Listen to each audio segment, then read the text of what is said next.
Welcome to Focus Today. I'm your host, Perry Atkinson. Hey, I am excited to have back with us our good friend, Ben Barrack. He is an investigative radio host, blogger. Maybe you've read some of his articles in Human Events or WorldNet Daily. I love this man's passion and on top of the events and things that are going on. Ben, great to have you, friend. Hey, thanks, Perry. Great to be with you again. Hey, listen, before you get going too far here, I see where your governor is going after business in California and kind of ticking off Governor Brown. Keep going, Rick. Keep going, Rick. I wish he would do that more often. I just thought, when I saw that story, I thought, this is really something. I mean, he's actually going in the state and courting businesses to move to Texas. Yeah, I think I saw an interview last night with somebody. I can't remember where it was. Maybe it was on O'Reilly, and there was a guy, the opposing view from California, just came across looking in just basically beside himself. Well, California is all but bankrupt, and the bureaucratic mess there. I'm from California, Sacramento for years, and I have family there that tries to stay in business, and the bureaucracy and the regulations and the taxes is just running them out of town. Reality is going to hit these people in the face. It's just a question of when, but it will hit them. No question about it. Well, Ben, a lot to talk about today. The whole thing about guns and Second Amendment and this whole topic is just unbelievable. And the hypocrisy of the left sometimes is just hard to stomach. You got Vice President Biden out exploiting Sandy Hook while they are still never talking about Fast and Furious. And now they're trying to really infringe upon the Second Amendment. I don't know what's going on in Texas, but here in Oregon, concealed gun permit applications are through the roof. Ammo is flying off the shelves. Gun sales are through the roof. What's your thoughts on this thing? Yeah, as far as what you just brought up, the same things happen here. They're flying off the shelves, and rightfully so.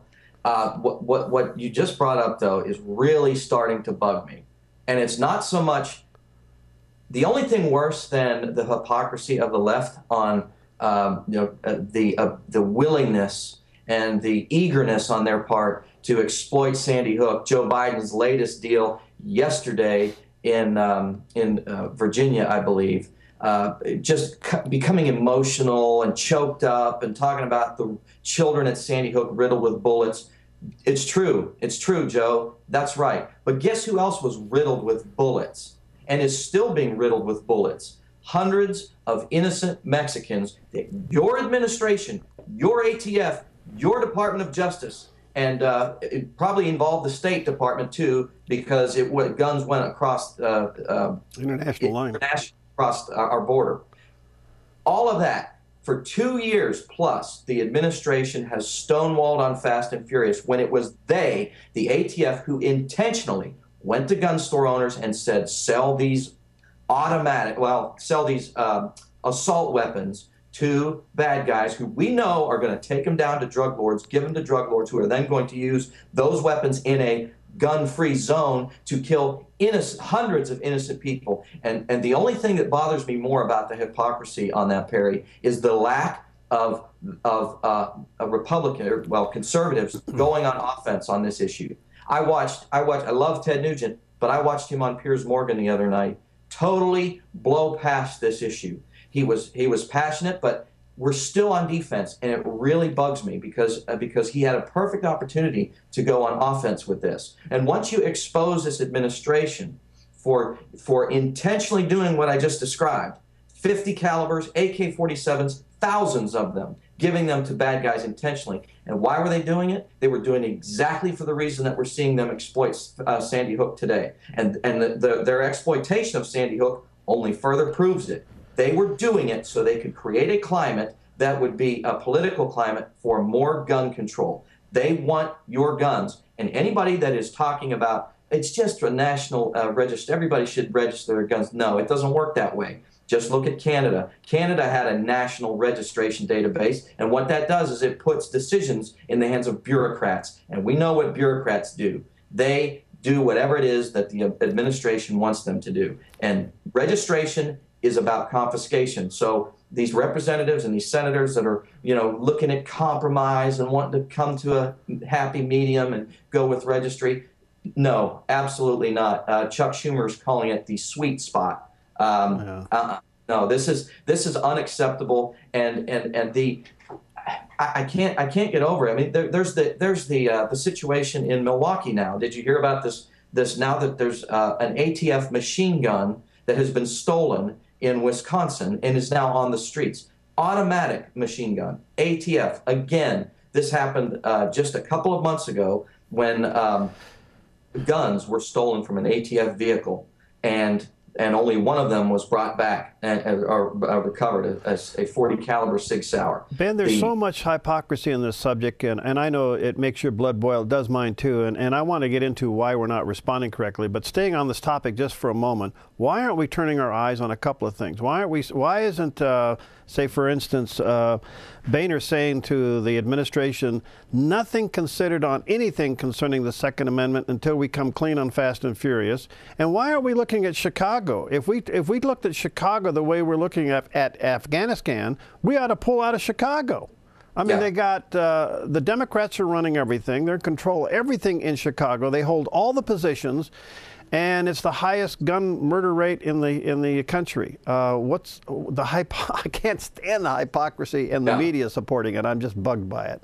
Well, and it would be so easy. It would be so easy for one of these gun rights guys or Boehner. I mean, it's the typical story. We are constantly on defense. Constantly on defense, when all you have to do is pick one of these wedge issues that Barack Obama is using on a daily basis, whether it's gun control or immigration or whatever. Every time you turn around, it's something else, and we're always reacting instead of picking one of them and turning the Saul Alinsky tactics back on Barack Obama. Right. You want to talk of immigration and gun control?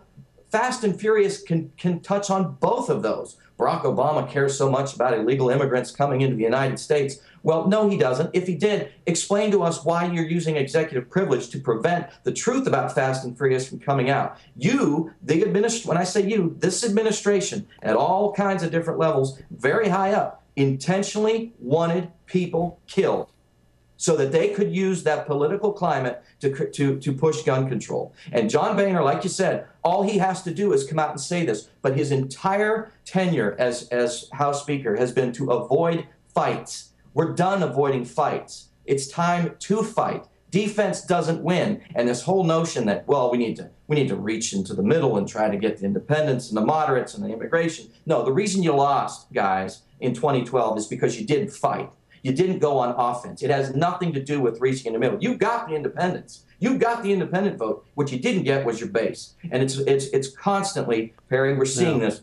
The Democratic establishment does whatever its base tells it to do. The Republican establishment is constantly fighting its base, trying not to do what it's telling it to do. And when you take the left establishment, or the left-wing base and the right-wing base, which one would lead us down a better path? And I think the answer is very simple. Well, you know what's so interesting about this, Ben, is the only tool that we have left in our arsenal for the moment, for the next 4 years, is control of the House. And why the House leadership isn't tying this administration up in knots? Look, they could throw a gazillion bills at him that keep all of the issues hot and center, and knowing that the Senate's not going to let some of that stuff go anywhere, but at least you're boxing the Senate and this president, you're boxing them in with the topics. But there is nothing coming out of the House that is throwing any kind of an offense against this administration. It is so frustrating.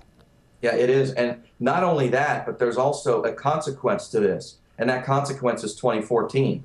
And the base not turning out again in 2014, not because they didn't reach across the middle and the aisle and try to get get on board with this immigration policy, not because of any of that, but because they're not fighting. And that's what's so perilous about this. You've got the Barack Obama agenda being pushed right now, and Boehner just looking like a deer in the headlights, and there's no fire in his belly. I'm watching Eric Cantor talk yesterday about messaging. It's not about messaging, guys. It's about having the will to fight for what you believe in, for what is right. Instead of that, what they do is they fight the Tea Party. I mean, talk about the epitome of cowardice. Instead of fighting the real fight and against the real threat, they're coming after their own. Well, because they've got to. Why isn't the Tea Party pushing back on the leadership?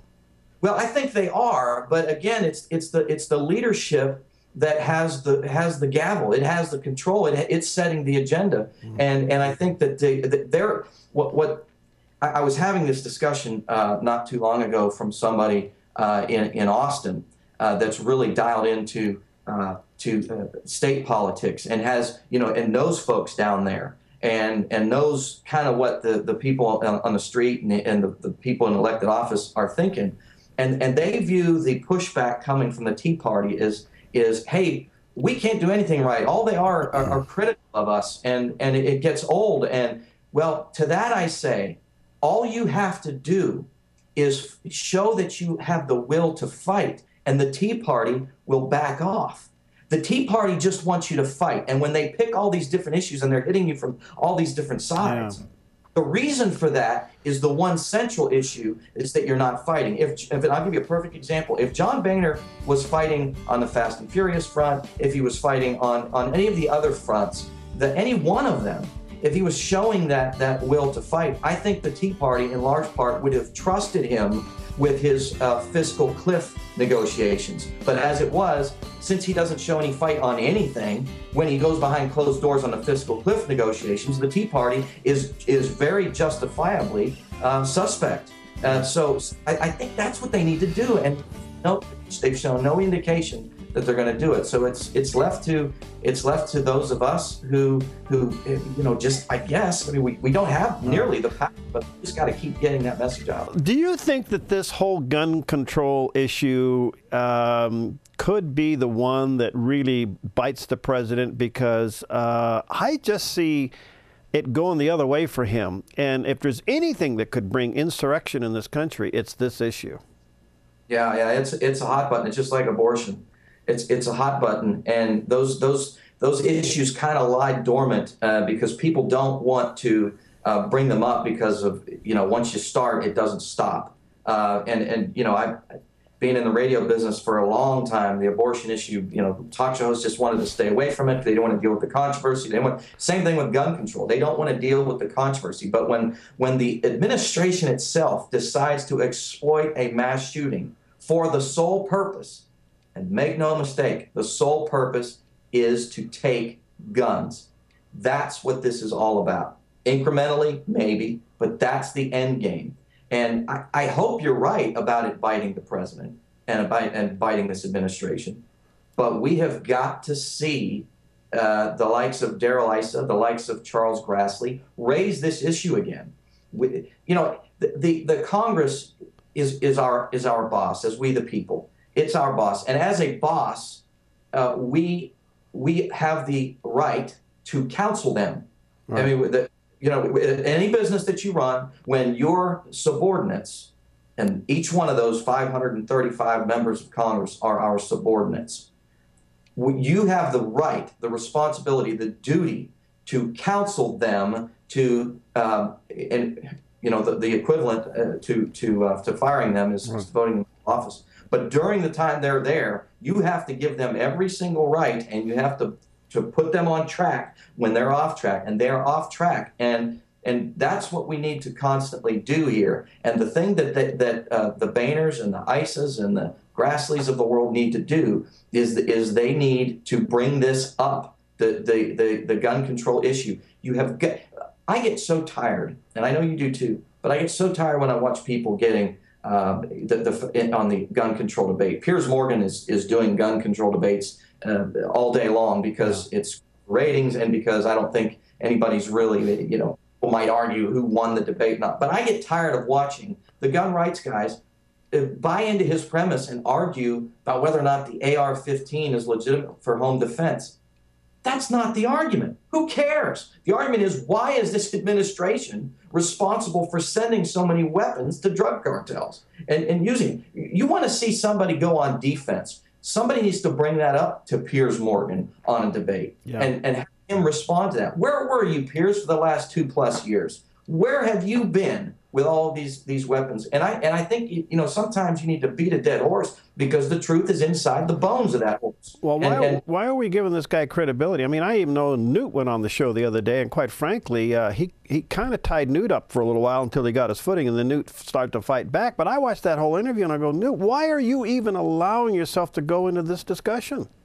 Yeah, yeah, it's true. And the other argument that I don't see made all that often, it's always about hunting and home Yeah. defense. No, it's not about hunting and home defense. Do you remember Susanna Gracia Hupp? She was actually made famous down here in Texas in Killeen, the 1991 Luby's shooting, where she went into a Luby's restaurant with her parents and intentionally left her gun in her car because she didn't want to break state law at the time that didn't allow it.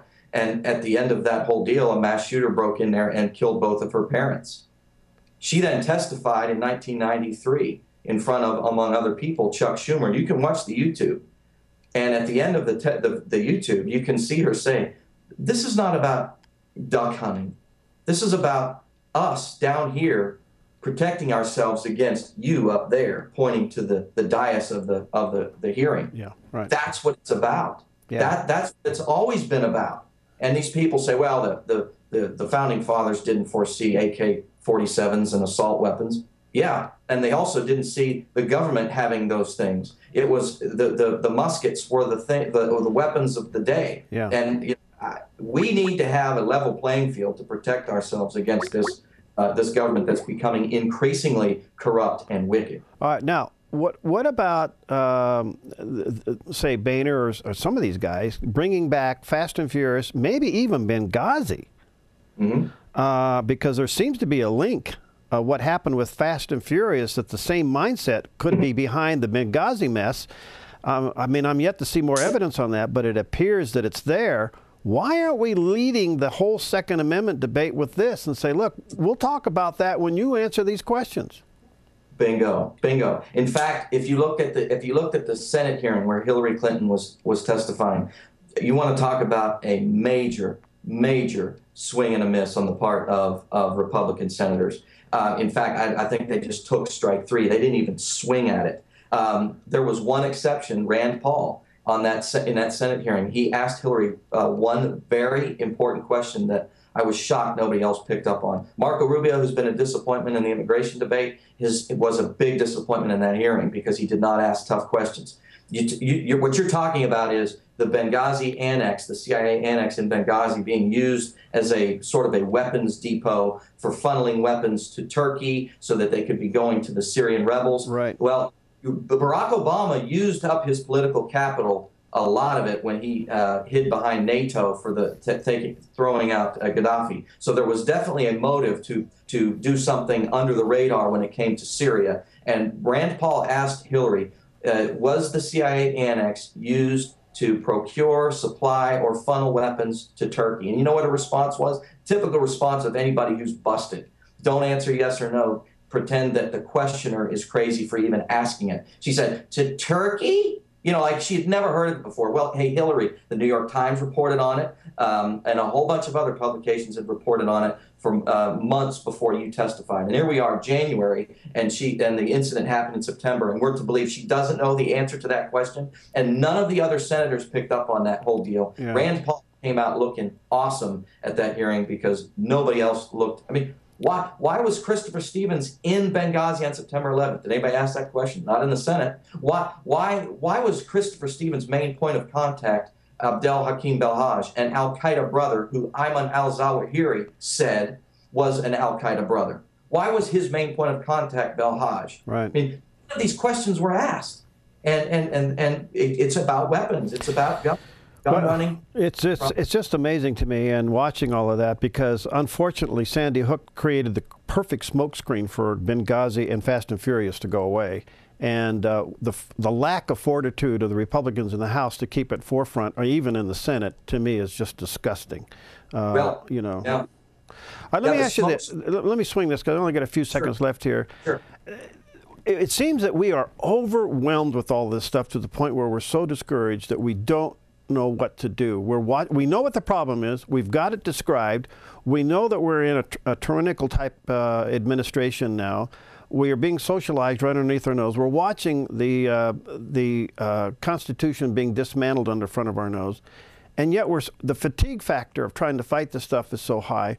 We just don't seem to have a collaborative response on what to do. Even the faith community is kind of going back. Oh well, I mean. Yeah. Where is our fight and fire? Yeah, it's an excellent question. And until the leaders, whether it's in the church, and it seems to be that the bigger the church, the less inclined they are to have these tough conversations. Because when they do, when the big churches do, it can move mountains. And it's the same thing with the leaders in Congress. They're cowards. Okay, that's what this is about. They're cowards, and they need to be told they're cowards. I mean, you look at what is the deal? The Al Jazeera sale. Right. There was a letter sent to the new Homeland Security Committee chairman in the House, Michael McCall, who's out of here in Texas, to investigate this thing, and he won't do it. Yeah. Why won't he do it? Oh, amazing. Ben, appreciate you, brother. Yeah, appreciate you, brother. Keep up the good work. We'll have you back off, and I love your passion. You can correspond with Ben, benbarrack.com. Check out his articles and his archives of his talk show and his blog. Get involved with him. Thank you, buddy. God bless. Have you back soon. God bless you.